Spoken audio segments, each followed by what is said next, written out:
Duza xeyri var, revmatizmə xeyri var, sonra şişlər olur, ona xeyri var. Elə bura xəstələr gəlir ki, nasırqa ilə gətirirlər. 10 gündən sonra durub ayaq üstə gedir.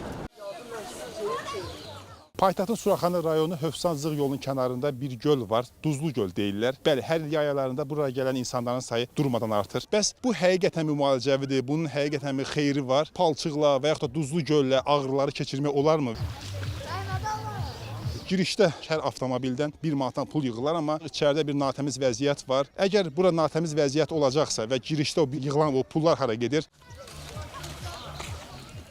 2014-dən buraya gəlirəm. Çox faydalıdır. Mən həqiqət deyirəm ki, bəli, xeyri var. Ağrılar keçir. Dekabr, yanvar, fevral bu ağrılar gündəlik olursa, ancaq elə olur ki, bir gün ağrıyır, bir həftə, bir ay olmur.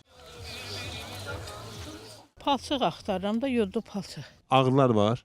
Hə. Dedilər ki, bu palçıq xeyirlidir. Dedilər, yox, 30 ildir gəlirəm bura. Şəfa tapırdım, 2 ildir gəlmirəm, xəstəliyim artıq. Hansı ağrılar var ki, bu palçığı sürtürsüz keçir? Hər bir ağrıya, böyrək ağrısına, nə bilim, ciyər ağrısına, sümük ağrısına, hər şeyə. Bəs bu palçıq, bu su natəmizdir axı? Torpaqdır.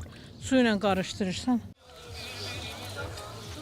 Ümumiyyətlə xeyri var bunun. Xeyri var. Bəli. Məsələn, siz hansı ağrıya qarşı istədiniz ki, palçıq sürtəsiz və bu ağrı keçsin? Ağrı deyəndə elə hamıda olan ağrıdan da. Hər il gəlirik. Bir kurs keçirik də 10 gün, 12 gün. Bu palçıq ağrını keçirtdi və o ağrı neçə müddət olmur sonra təzədən qayıdır? Müəyyən müddətdən sonra. Nə deyirlər, bu faydalı bir şeydir yoxsa? Faydalı bir şeydir, duza çox faydası var. Bəli. Ağrılar var.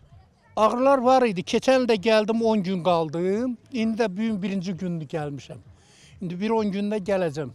Duza, revmatizmə, şişlərə kömək eləyir. Ağrılar, möhkəm ağrılarım var idi mənim. Ayağımda, didimdə, belimdə, əlimi qaldıra bilmirdim. Bax indi. Bax əlim beləncə qaldırmır. Qazaxıstandan gələnlər var, Dağıstandan gələn var bura. Mənim tanışlarım var, Rusiya təhkimlər işləyir. Bizimkilər ora gedəndə deyir, buraya niyə gəlirsiniz? Duzlu gölümüz var, gedin ora. Bu palçığı tez dəyişirsiniz yoxsa? Tez dəyişirik, bəli. Hər gün tökülür. Məsələn, saat 10-da tökülüb. Bugün. Hə, yəni çox yığmırıq da. Hər də belə yığırıq ki, qutarır da. Bəs buradan yığılan pul var və yaxud da qapıda girişdə də bir manatdan yığırlar maşınlardan. Ətrafda bir natəmizlik var. Niyə bəs təmizləmirlər? Amma hər gün yığışdırır, yəni problem yoxdur təmizliyə. Günün sonunda yığışdırırsınız. Bəli, mütləq. Zibil qabları hər yana qoymuşuq.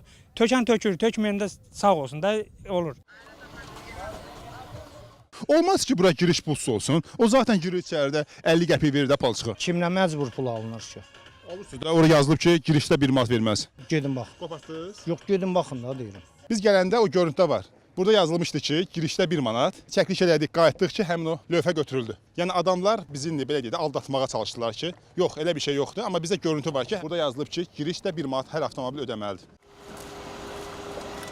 21-ci əsrdir. Orada əgər analiz olunmayıbsa, o tərkib aydınlaşdırılmayıbsa, onurğa, diz, oynaqları, MRT şəklinə baxıb həkim təyinat verməyibsə, gedib o palçığa girmək patologiyanı artıra bilər. Ola bilər ki, cüzi yaxşılaşma hiss eləsinlər, amma onurğada yırtıq varsa, protruzya varsa, nüvə dağılıb sekvestrasiya varsa, onkologiya varsa, hansı bir sığorta ilə gelib gedirlər o palçığa.